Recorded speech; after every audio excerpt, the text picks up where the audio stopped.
नमस्कार दोस्तों, स्वागत है आप सभी का अपने YouTube channel The Secret Civil Servants में। और आज मैं लाइव नहीं हूँ, ऑफलाइन ही है। वीडियो तो ऑफलाइन ही शूट करूँगा, उसके बाद अपलोड करूँगा। कभी मौका मिलेगा तो लाइव भी आएंगे आपके साथ। लेकिन पहले ये मैं वीडियो बनाया करता था, जब से मैंने आंसर राइटिंग करना शुरू किया है ना, तब से मैंने जो है ऐसी वीडियो डालना शुरू नहीं किया इस पर। पहले बनाई है मैंने कुछ वीडियो इस तरीके से। साउंड आ रही होगी ना बाहर की? ठीक है। आज मैं जो वीडियो लेके आया हूँ और वो इस पे लेके आया था, ये बुक आपको दिख रही है, उल्टा दिख रहा होगा इसमें। मैं आपको बता देता हूँ, आपके अवचेतन मन की शक्ति, पावर ऑफ अनकॉन्शियस माइंड। ये डॉक्टर जोसेफ मर्फी की बुक है। ये मैंने पहले पढ़ी हुई थी, दोबारा मन किया आज उठा करके पढ़ने का इसको। कभी कभी मन करता है कुछ अदर बुक्स पढ़ने का, और खरीद के भी लाया था। एक बुक तो मैं लेके भी आया था आज, the law of human nature. वो बुक लेके आया था, वो मैंने पढ़ी नहीं, अभी 1-1.5 घंटे ही पढ़ी थी मुश्किल से। मैंने आज इसको ख़त्म किया था। तो इसमें बड़ी अच्छी चीज़ें दे रखी है ना। The power of unconscious mind. तो उसमें बताया गया है कि आपके ना 2 दिमाग होते हैं, एक कॉन्शियस माइंड, एक अनकॉन्शियस माइंड। और सबसे बड़ी जो पावर होती है वो आपके अनकॉन्शियस माइंड में होती है। आपका लगभग 90% 90 से 95% जो काम करता है दिमाग, वो अनकॉन्शियस माइंड काम करता है। और कॉन्शियस माइंड तो आपका 5 से 10% मुश्किल से रहता है। तो कोई भी काम जीवन का हो, जैसे इसका पहले चैप्टर की अगर मैं बात कर दूं, हालांकि समरी तो नहीं बताऊंगा, आपको खरीद लेनी चाहिए ये बुक, बहुत अच्छी बुक है। तो पहला है कि आपके भीतर बहुत बड़ा खजाना है। मतलब जो कुछ भी आप खोजना चाहते हो वो आपके अंदर ही है ना। तो जैसे एक बुक थी द सीक्रेट, वो थी द लॉ ऑफ अट्रैक्शन के ऊपर, है ना। तो इसमें जो याद रखने लायक विचार हैं चैप्टर के, कि खजाना आपके भीतर है, आप अपनी दिली इच्छा का जवाब भीतर खोजें, आपको जो भी खोजना है। जैसे एक पॉइंट था, बड़ा अच्छा लगा।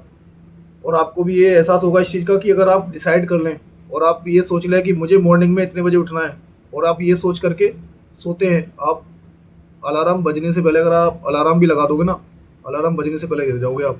आपके अवचेतन मन के पास सारी समस्याओं के जवाब हैं। ठीक है ना।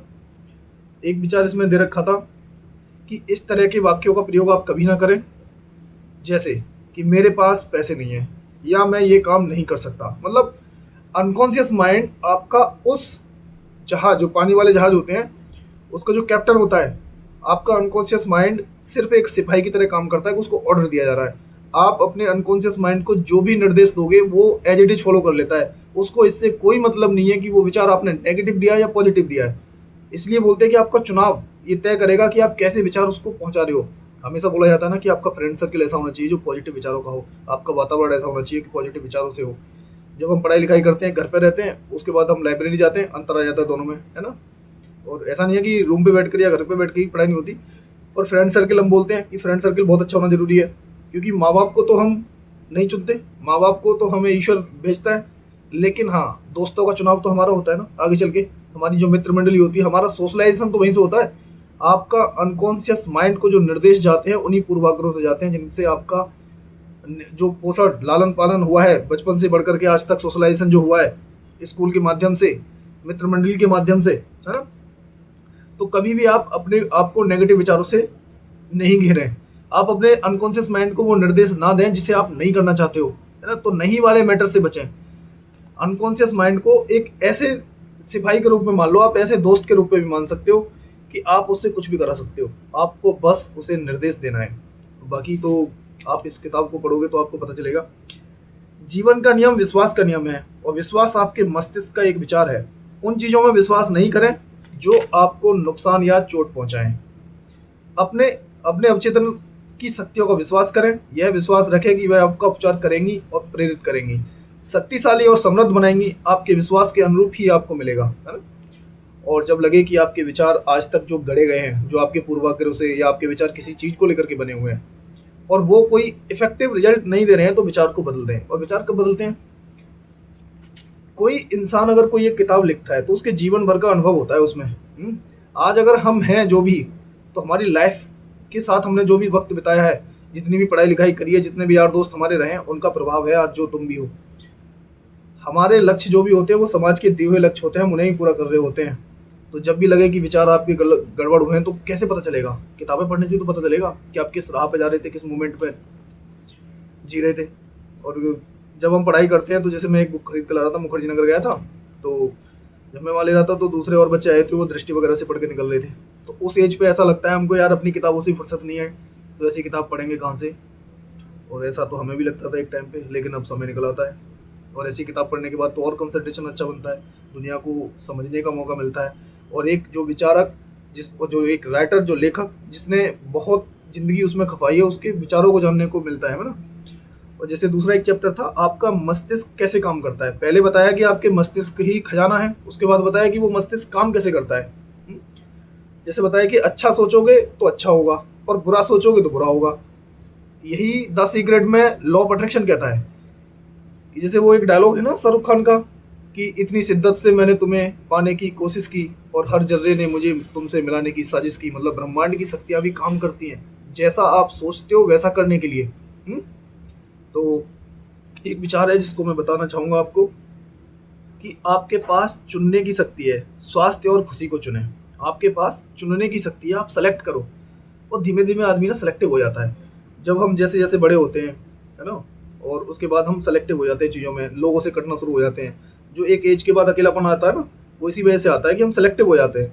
हम अपने अनुसार लोगों को चुनते हैं। तो वैसे ही आप स्वास्थ्य और खुशी को चुनें। जब आप हेल्थ को चुनोगे, तो आप ये तय करोगे कि आपको अब खाना क्या है ना? सबसे पहले तो ये डिसाइड होगा ना कि अब खाना क्या है, जो हेल्थ के लिए फ़ायदेमंद होता है। अब करना क्या है, कितना टाइम सोना है, कब जिम जाना है, कब वर्कआउट करना है, जिम नहीं जाना तो रनिंग को जाना है, तो ये सब का ध्यान रखते हैं हम। आप दोस्ताना या गैर दोस्ताना होने का चुनाव करें। आपको कैसा रहना है, फ्रेंडली होना है या अपने आप को कट करना है? सहयोगी, खुश, दोस्ताना, प्रेम करने योग्य बनने का चुनाव करेंगे तो सारा संसार प्रतिक्रिया करेगा। अद्भुत व्यक्तित्व विकसित करने का यह सबसे अच्छा तरीका है ना? कुछ एक और विचार था इसमें, हालाँकि ये बुक तो काफ़ी बड़ी है, आप इसे पढ़ोगे ध्यान से तो कुछ पॉइंट इसमें से निकलेंगे, हर बुक से कुछ ना कुछ पॉइंट निकलते हैं, है ना? जैसे एक बुक थी रिच डैड पुअर डैड, वो आपने नाम सुना होगा, वो अच्छी बुक है काफ़ी, है ना? सबसे प्यारी बुक है जो मेरी सबसे फ़ेवरेट रही थी स्टार्टिंग में, The Compound Effect, Darren Hardy की बुक है। उसमें बताया कि आपके जो छोटे-छोटे काम होते हैं, एक टाइम पे आकर के वो बहुत बड़े रिज़ल्ट देते हैं। जैसे अगर पत्थर है और उस पे एक बूंद लगातार कंसिस्टेंसी के साथ लगातार गिर रही है, तो उस पत्थर को तोड़ देगी, दरार पैदा कर देगी उसमें। लेकिन वही बूंद उस पत्थर पे लगातार कहीं-कहीं अलग-अलग पड़ रही है, तो उतना प्रभाव उस पे डाल नहीं पाएगी। तो कंपाउंड इफ़ेक्ट यही था कि हमारी डेली लाइफ़ की जो आदतें होती हैं, कुछ नेगेटिव, कुछ पॉजिटिव, तो अगर वो पॉजिटिव आदत अगर आपकी छोटी-सी भी है, तो एक लंबे समय पर वो बहुत अच्छा रिज़ल्ट देती है ना? और वही अगर नेगेटिव आदत है, तो एक लंबे समय के बाद वो बहुत नेगेटिव ही रिज़ल्ट देगी आपको, बहुत बड़ा, और वो भी, है ना? स्टार्टिंग में हमें नहीं लगेगा कि ये नुकसान करेगी या नहीं करेगी। सपोज़ करो कि तुम ऐसे खाना खाते हो, जो आपको लगे, पता होते हुए भी कि ये हमें नुकसान करेगा, और आप उसको डेली चुनाव कर लो, तो एक लंबे समय के बाद आपको पता चलेगा कि नहीं नुकसान कर रहा है कि नहीं कर रहा सेहत को, है ना? लास्ट में एक और बताऊंगा मैं आपको, जो इसमें था, सेकंड चैप्टर का ही ये कोट है, कभी ये नहीं कहें कि मैं नहीं कर सकता, कभी ये ना बोला कि मैं नहीं कर सकता। इस वाक्य की जगह पर आगे दिया गया भाग रखकर इस डर से उभरें, मैं अपने अवचेतन मन की शक्ति से सारे काम कर सकता हूँ। आपको इस विचार को पकड़ कर रखना है कि मैं अपने अवचेतन मन की शक्ति से सारे काम कर सकता हूँ। बुक अच्छी है, आप इसे चुन सकते हो। मैं इसलिए बोला मैंने कि चलो ठीक है, आज मैं पढ़ रहा था इस बुक को तो मुझे बड़ा मज़ा आया। एक्चुअली मुझे ऐसी किताबें पढ़ने में मज़ा तो आता ही है, काफ़ी टाइम से पढ़ नहीं पा रहा था, टाइम नहीं मिल पा रहा था, फिर मैंने सोचा संडे टू संडे किताबें पढ़ा करूँगा, ठीक है ना? और आपके लिए जो मैं मेंस की आंसर राइटिंग करा रहा हूँ, यूपी स्पेशल 5 चल रहा है अभी, है ना? तो उसमें सामाजिक व्यवस्था वाला, है ना, शिक्षा, स्वास्थ्य, एनजीओ वो कंप्लीट करा दिया है उसमें। पर्यटन वाले को मैं अलग कराऊंगा मिसलेनियस में, लेकिन उससे संबंधित क्वेश्चन और बाकी हो रखे हैं, लेकिन उससे संबंधित बात मुझे करनी भी नहीं थी। बाकी काम चल ही रहा है उस पर, और मैं लगातार कंटिन्यूस कराऊंगा ही उस पर, है ना? पीडीएफ के लिए आप जो है टेलीग्राम चैनल ज्वाइन कर लें, तो उस पर पीडीएफ में डाल देता हूँ, और यूट्यूब पे कंटिन्यू आए, क्योंकि मैं कंटिन्यू वीडियो उस पर डालूंगा ही।